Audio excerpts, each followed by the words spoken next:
Welcome back into Coach's Corner. I'm Brett Elmore in Oakman, Alabama, Hosea Collins Field, and Coach Ryan Hall, the head man of the Oakman Wildcats, joins us now. Coach, congratulations on the season, 6-2 on the year.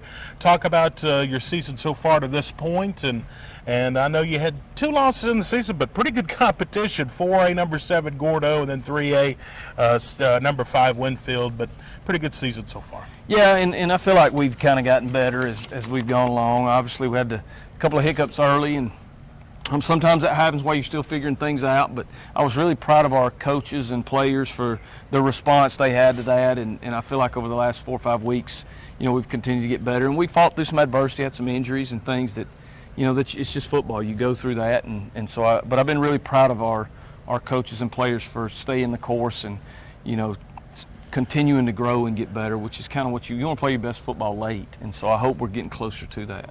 Your offense has been averaging 34 points a game this season. You're on a 4-game winning streak, a big win against Pennington, Susan Moore, Carbon Hill, and Vinemont. But in those 4 games, your defense has really risen to the occasion, averaging 8 points a game. You talk about peaking at the right time. Do you think the team is kind of peaking right now at the right time? Yeah, I hope so. I hope we're, you're kind of figuring out identity early, whether you're going to be more of a rely on your defense, try to control the game, or if you're going to be, and I think we've been a little bit of both. At times we've been really explosive offensively and, kind of been able to do different things, and then times, defensively. But over the last 4 weeks, there's no doubt we've relied on our defense and kind of played to that strength, and I think it's really paid off. And, the emergence of Caden in the backfield and the run game has been something that's helped us a ton. Early on, Bubba we were throwing the ball 30, 35 times a game, and that's a lot of decisions for a quarterback to make. And so as we improved the running game, it took some of that off Bubba, and it's allowed him to play a little better and more confident. But a lot of that's attributed to the defense and the job that our coaches and players have done on that side of the ball. You give up 8 points a ball game, you have a pretty good shot at winning. Yeah, no doubt. Talk about the next 2 games. You got Tarrant in the regular season and Cordova, but talk about the remaining schedule here in the regular season. Yeah, Tarrant they got 2 big old linemen that I think can cause you some problems up front, and obviously there's some skill on the back end, and we want to approach that game with the mindset of what we've done the past 4 weeks and just keep getting better and try to control the game with the run game and play really good defense. And then, that's a region game, so we obviously want to 6-1 in the region's a whole lot better than 5-2. And so, we're going to attack it like it's the first region game, and it means everything to us. And then the next week's Cordova, which around here that's a big deal, and our kids will be excited about playing in a rivalry game week 10. But the main focus for us is just we have got to continue to get better in some things that will help us continue our season long term in November. So that'll be the focus for us, and we're excited about these two opportunities to continue to get better.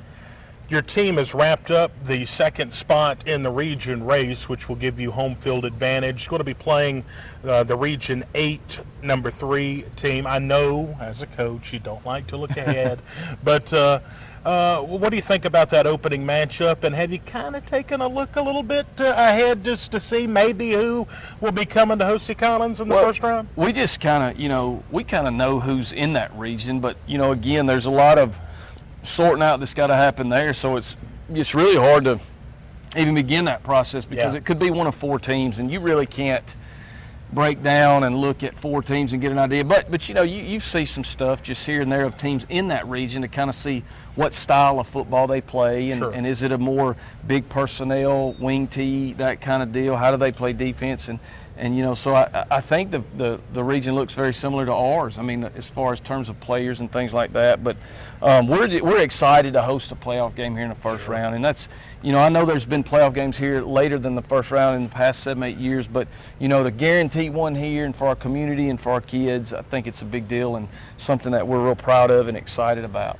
Well, best of luck to you the remainder of the season, and good luck. And it's always nice to be in Oakman and chat with you, Coach. Yeah, man, we appreciate you guys, and we think here at Oakman, we think you guys do an awesome job, and we're just so grateful for the highlighting and the things that you do for our kids, and so appreciate you guys for that. Coach Ryan Hall, the head football coach of the Oakman Wildcats, here on Coach's Corner.